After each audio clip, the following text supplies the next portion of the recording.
hazing is really getting the kids involved, because most of them are like could care less. You're popular, you're fine, your grades are going to be fine because teachers are going to take care of you. They want you to play the big game. But like someone like me who's just, I was going to graduate early and work for a while and then figure out what I'm going to do, like I don't get as much support. I'm really excited to see the amount of people that showed up for the class.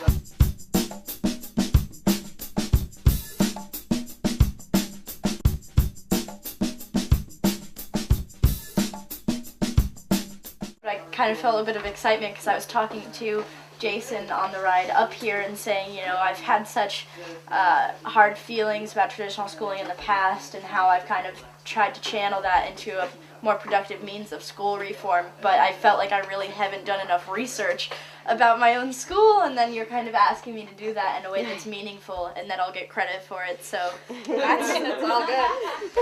That's exciting. It's exciting for us too, you know? I mean, that's what we want to see with our students, is that they're doing something that feels meaningful to them, and if it's, you know, helping us out, we're all better, right? Just this format alone of taking a course with students, I mean, if we could put this not only in our high schools but in our colleges, that this is how teachers learn, is with students by their side.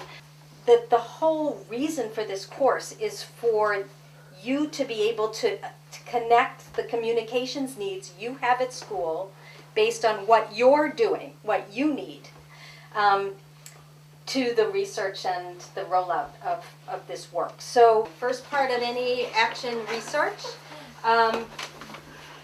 process is to gather information. And just to remind all of us, what are we gathering information about? We're saying we think that young people should be far more active and in partnership with adults as they learn and co-create learning. Why bother? Because a lot of people out there think it's a crazy idea. What are the main questions that are happening for us in September and October that are going to drive our research? What do we already know about youth-adult partnership in learning and decision-making and innovative redesign practices, i.e. personalized learning plans, proficiency-based graduation requirements, flexible pathways, performance-based assignments. What do we need to know? Which redesign strategy best meets the needs of our school at this time? How does this selected strategy link to the others, creating a platform for ongoing change? How does the 1, art and sciences of communicating for social change, and 2, public opinion research on education and learning inform our work? What does our student body and faculty think and feel about youth-adult partnership and proposed school redesign efforts? What covert and overt barriers to student engagement and voice exist in our school/community/society? What specific questions do we want to ask, and of whom? What are the best ways to collect the information we need? In order to answer those questions, Sean is going to lead off with some of the things we'll be doing to actually do this research. You might be doing during this phase reading basic information on both youth-adult partnership and innovative practices to attain a level of expertise. Defining core questions that need to be answered to craft a compelling message is.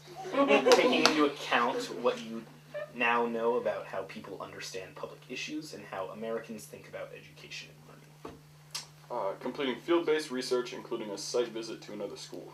Going to a site and seeing it and talking to students and teachers and principals is just an amazing part of this research process. One is a school that Jane has worked with. It's Pittsfield, New Hampshire, and they have been working, it's a small rural community. For the last 5 years, they have been intensely redesigning their entire school system. It's a small system, but they have really done kind of everything at once. And I would say that it might be the center of ed reform for this country.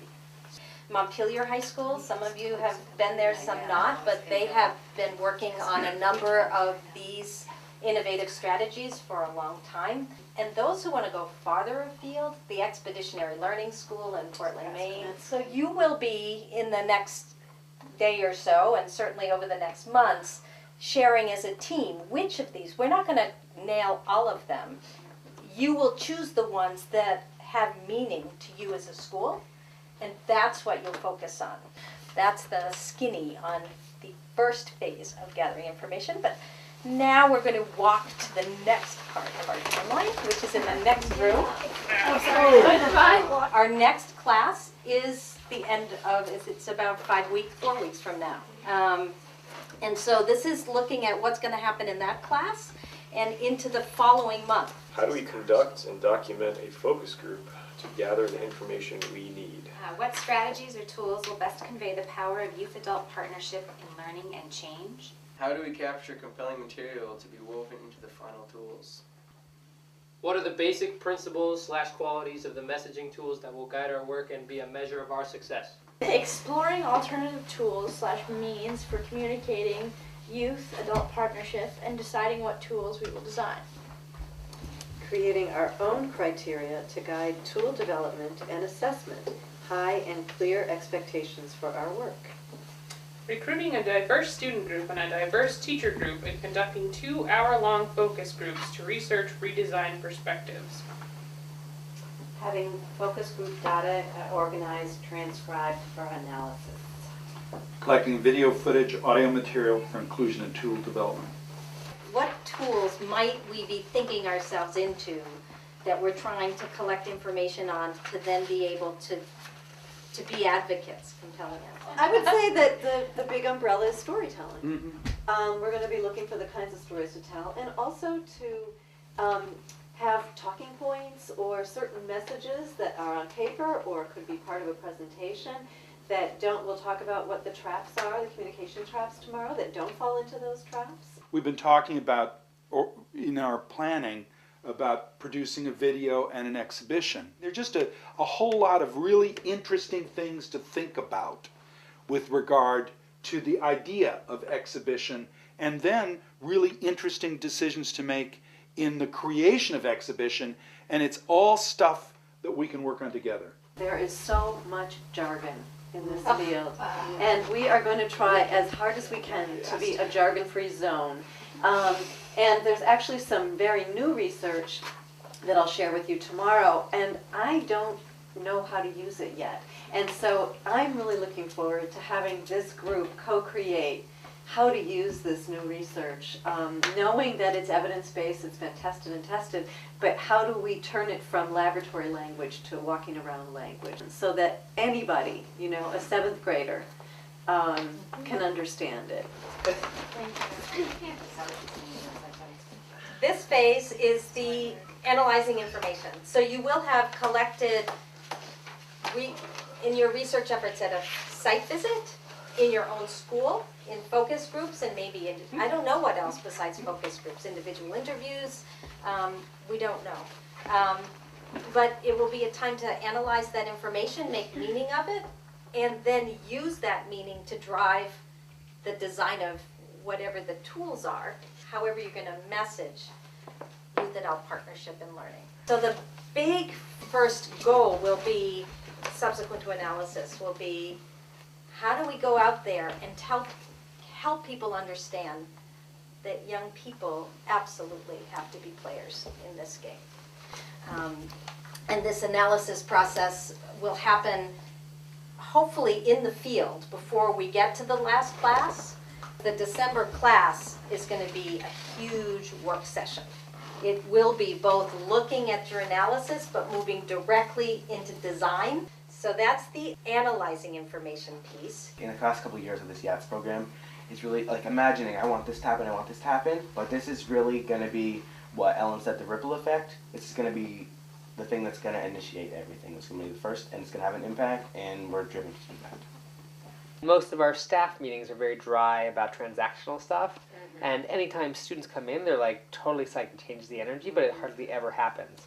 And so to start creating some venues for student voice to be central in our meetings, which I think would be impactful in how those meetings are run, I think would be more engaging and more beneficial.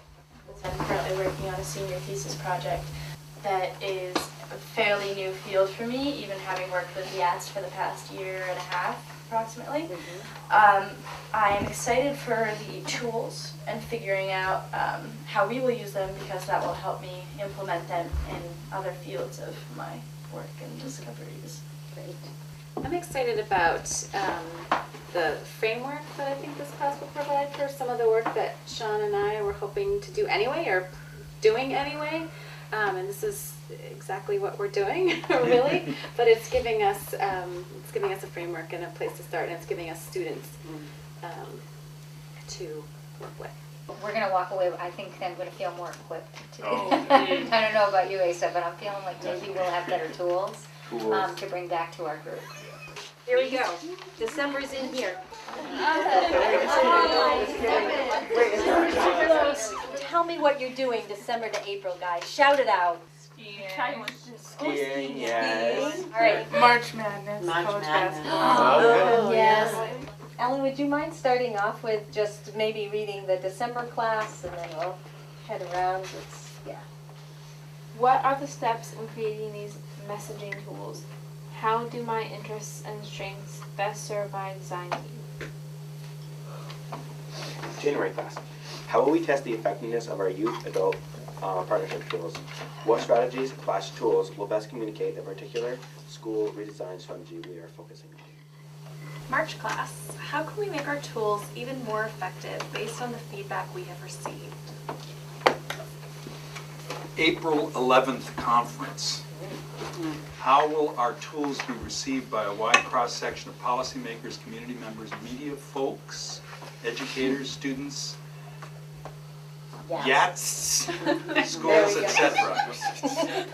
How will we collect feedback regarding responses to our work to further shape their design?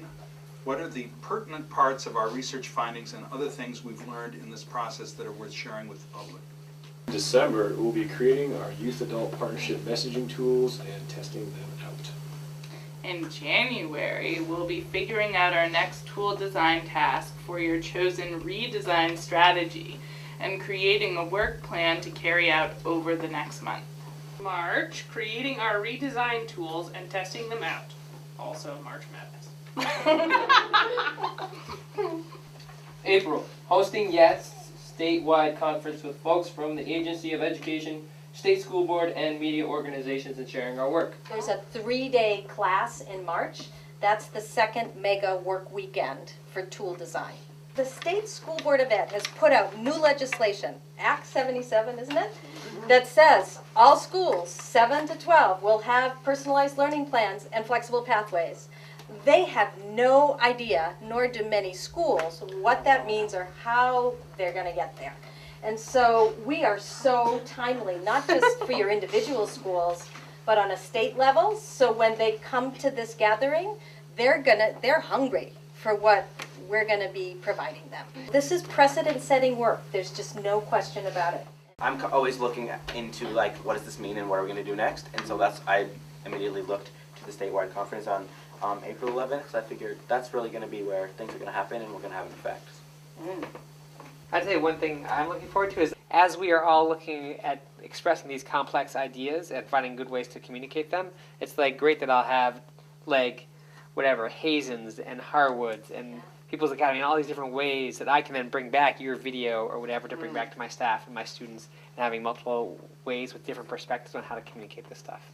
I'm always really looking into communication just on a basic level and how I can always improve how I present myself to the public, how I represent big picture publicly, and I think that's a really good opportunity to have some personal development going on.